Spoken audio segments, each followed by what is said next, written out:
Bonjour, maître archiviste. La chambre d'analyse est prête à être utilisée. Toutes les fonctions sensibles enclenchées, système de sécurité activé. Journal de bord. Voilà, bonjour, bienvenue sur le croiseur Hyperactivity et dans l'émission Warp X-Hype où aujourd'hui je fais une petite archive pour mettre un peu en forme et réutiliser certains programmes. Voilà. Seulement 9000, j'ai besoin d'un archivage vidéo et vocal. Merci. Archivage visuel et vocal en cours. Vous pouvez me solliciter à tout instant. Donc voilà, aujourd'hui j'ai décidé de faire une petite archive sur un objet qui faisait un peu le lien entre ce qu'on avait pu voir auparavant. Donc c'était, il y avait une calculatrice tout bêtement et un système qui était le premier PDA, donc personnel digital assistant. Et là maintenant je suis tombé en fait sur une calculatrice que j'avais besoin. Et puis en plus il y a un petit jeu électronique LCD qui se met avec. C'était assez marrant, ce jeu, c'est assez rare en fait qu'on trouve le jeu électronique plus la calculatrice. Et je voulais le faire partager avec vous. Historique et utilisation de l'objet en cours. Salna, tu peux me trouver des historiques et puis des informations sur internet en 2019. Merci. Opération en cours. Veuillez patienter.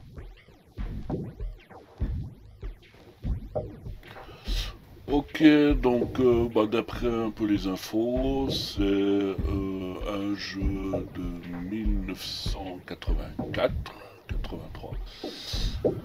1984-83. En fait chinois, apparemment, surtout pour essayer de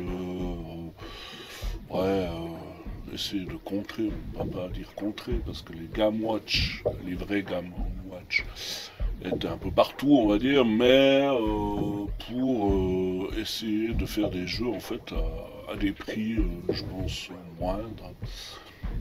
Et ça, c'est la petite copie qu'on connaît, en fait, qui a été éditée, voilà, par une autre marque, etc. Et voilà, c'est une variante, quoi, c'est un petit clone.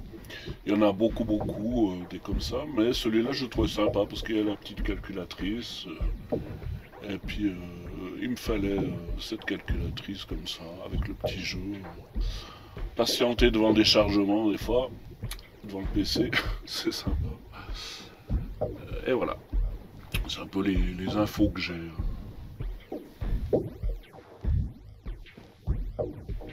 Design et ergonomie de l'objet en cours. Ok, donc design et ergonomie. On va dire la première chose que l'on voit, c'est qu'il y a un écran LCD. Puisqu'en fait, il y avait ces petits jeux comme ça, où il y avait un écran, il y avait deux écrans et trois écrans. Je crois que c'est au maximum qu'on avait trois écrans. Sur des petits jeux Game & Watch. Et celui-là, il y a un écran.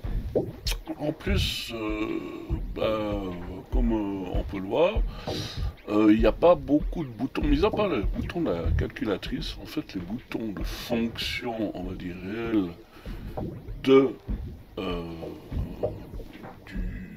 pour le jeu, il n'y en a pas des masques. Donc là, on voit quand même d'autres boutons. Il a une jolie couleur, hein. Moi j'aime bien en fait, un peu ce doré, entre autres. Voilà, donc ça c'est les boutons de calculatrice, hein. C'est vrai qu'en fait il y en a pas mal, ça prend de la place, tout simplement, là, voilà, c'est de ranger cette calculatrice. Là nous, on a le mode, là la CL, je sais plus. Là c'est le en haut, en bas pour diriger la navette, en fait. Et puis ça c'est pour la faire aller en avant, forward. Tout simplement, en fait, il n'y a pas beaucoup de, je sais pas, comme on voit sur d'autres games où il y avait justement la petite encoche qui a été créée par Nintendo, en fait, le petit joystick avec les petites flèches a été créé par Nintendo sur des jeux comme ça, je vous montrerai. Donc c'est l'arrière. Là on voit l'arrière, hein, le boîtier arrière avec les affichages ici, 1984. Là on a le boîtier en fait deux petites piles. Voilà, ça se met ici. Et cette petite encoche en fait en aluminium là qui sert à rien, on se demande à quoi ça sert. En fait, c'était simplement pour l'ouvrir et le mettre sur sa petite table de nuit. Moi, je me rappelle, je posais sur ma petite table de nuit quand j'étais plus jeune sur Terre. Et c'était, voilà, c'était un petit truc qu'on pouvait le poser comme ça. Et ça tenait. Voilà. Avec la petite encoche arrière. C'était sympa, quoi. Ils en avaient beaucoup, en fait, presque tous. Celui-là, comment en plus, il a l'alarme. C'est super, puis il y a l'heure, c'est fabuleux. Voilà. Là, on voit le mode. Je viens de presser sur les modes, en fait. Ça, c'est le mode calculatrice. Hein. Comme on peut voir, je suis en train de résoudre une petite énigme. -5, ça fonctionne. Voilà. Là, on est sur le mode Game On, Game A. Comme ça, vous enclenchez le mode Game A et le Game B. Et après, pour jouer, en fait, tout bêtement, vous mettez forward et puis ça va. Là, on est sur l'alarme, PM, voilà. Et là, on revient sur l'heure, tout bêtement. C'est tout simple, hein. Par contre, c'est pas électroluminescent, donc on est obligé. Voilà. Donc là, je vous montre un peu comment ça se joue. Vous avez une petite fusée. Elle doit avancer. Avec le F, vous faites avancer. Vous faites traverser la petite fusée, comme vous le voyez, jusqu'à la planète de gauche à droite, en fait, sans vous faire prendre par les lasers, les astéroïdes, les petites planètes, etc. Puis vous pouvez descendre ou monter, mais ça ne sert pas à grand chose, on va dire. Oui, ben voilà, là je me suis fait avoir par le laser, comme vous voyez. Donc voilà. Vous avez 3 vies, hein, en général. Tous ces jeux comme ça, vous avez 3 vies. Donc voilà, on voit en haut à droite les vies en fait. Il ne reste plus que 2, plus que 3, et voilà, c'est foutu. Vous avez le score, hein, 0,43, qui se met. C'est un peu bizarre parce que le score en fait il va juste à 999 et pourtant il y aurait la place, entre guillemets, avec la calculatrice de faire un plus long chiffre. Mais bon, ils ont resté. Voilà, sinon le design c'est toujours un peu le même, assez robuste. C'est en plastique, vous avez une plaque un peu aluminium dessus pour faire joli.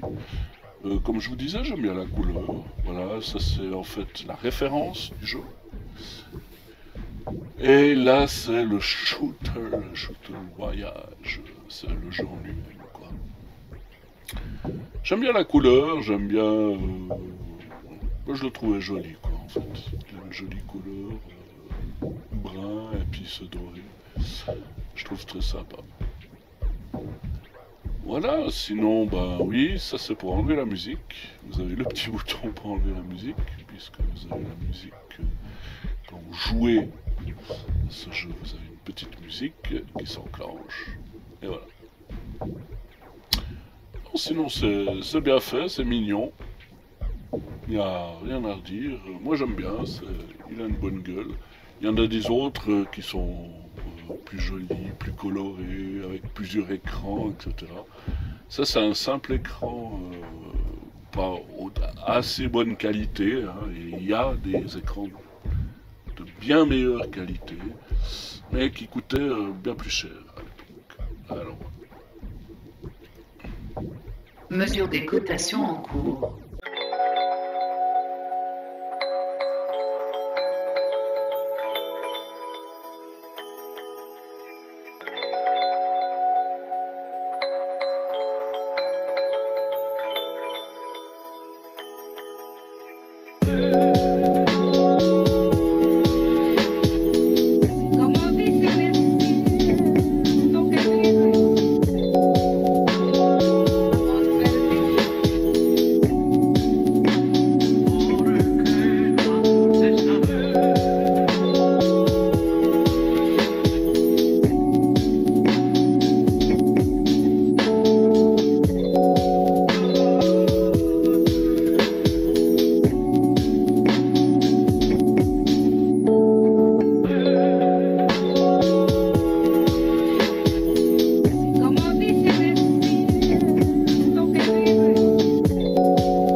Analyse de la structure moléculaire en cours. ok, pour l'achat, la vente de ce produit, on va dire que vous pouvez le trouver sur des sites d'enchères, hein, comme d'hab. Ça va de 40 dollars à 100 au maximum, j'ai vu en bas les complets. À peu près, c'est vrai que bah, la chose qui fait un tout petit peu plus rare que d'hab, c'est ce clavier en fait de calculatrice qui est au milieu de ce jeu vidéo. Voilà, c'est un peu le truc un peu spécial. Sinon, le jeu en lui-même est sympa aussi. Vous pouvez procéder à une description d'archives complémentaires si vous le souhaitez.